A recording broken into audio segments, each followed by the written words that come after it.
Se non ci saranno cambiamenti repentini di scenario nelle prossime ore, nei prossimi giorni, io ho già dato disposizioni all'assessore De Berti ieri di attivarsi per i trasporti, per lunedì apriamo le scuole. L'annuncio del presidente Zaia, atteso da famiglie e studenti delle scuole superiori del Veneto, al momento ancora in didattica a distanza in virtù dell'ordinanza regionale in scadenza il 31 gennaio. Le modalità di ripartenza verranno discusse nelle prossime ore. Mi sembra di capire che prudenzialmente si andrà verso il 50% in questa prima fase. Dovremmo monitorare fortemente il tema scolastico, perché comunque non è che si va in diminuzione del rischio. Verranno anche definiti gli aspetti relativi al trasporto scolastico. Verranno assunti anche, e ci sarà la figura, ad esempio, di una nuova figura dello steward. Steward che alla fermata degli autobus faranno veicolare i ragazzi verso i diversi mezzi a disposizione per evitare assembramenti. La decisione di aprire le scuole, sottolinea il presidente Zaia, arriva alla luce dei dati del contagio. Adesso, dice, abbiamo un calo di 25 giorni.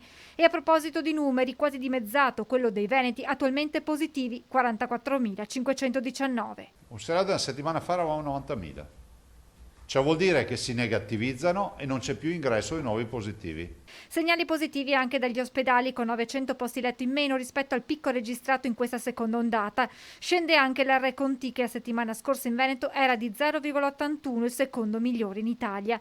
Numeri che portano il pensiero a venerdì, quando ci sarà una nuova valutazione del Comitato Tecnico Scientifico sull'assegnazione delle fasce di rischio. Io spero che la prossima settimana ci regali anche la possibilità di essere rivalutati per la zona gialla. E a proposito di valutazioni, i governatori della Lega hanno rinnovato la richiesta di una revisione immediata delle procedure per determinare il colore delle regioni. Ma il fronte caldo di questi ultimi giorni riguarda le forniture dei vaccini. Stanno arrivando in queste ore in diverse regioni le prime fiale Pfizer delle circa 455.000 previste per questa settimana, 50.000 quelle attese domani in Veneto. Sembra dalle ultime notizie che Pfizer torni a regime con le forniture, addirittura con qualche anche, posso dire, timida apertura per fare qualcosa di più.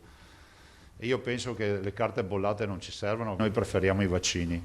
Ritardi anche per il vaccino AstraZeneca, in validazione in queste ore da parte di EMA. Degli 8 milioni previsti ne arriveranno 3,4 in Italia, dove continua senza intoppi la fornitura di Moderna, ma si guarda con fiducia anche a quello di Johnson & Johnson e Reitera. È uno scenario che ci permette di dire, insomma, che alla volta di febbraio-marzo dovremmo vedere un po' più di, come si può dire, di movimento nelle vaccinazioni. Infine un'ultima considerazione sulla crisi di governo, forse vicina ad una soluzione. Immagino che o ci sono numeri veri o si debba andare a votare.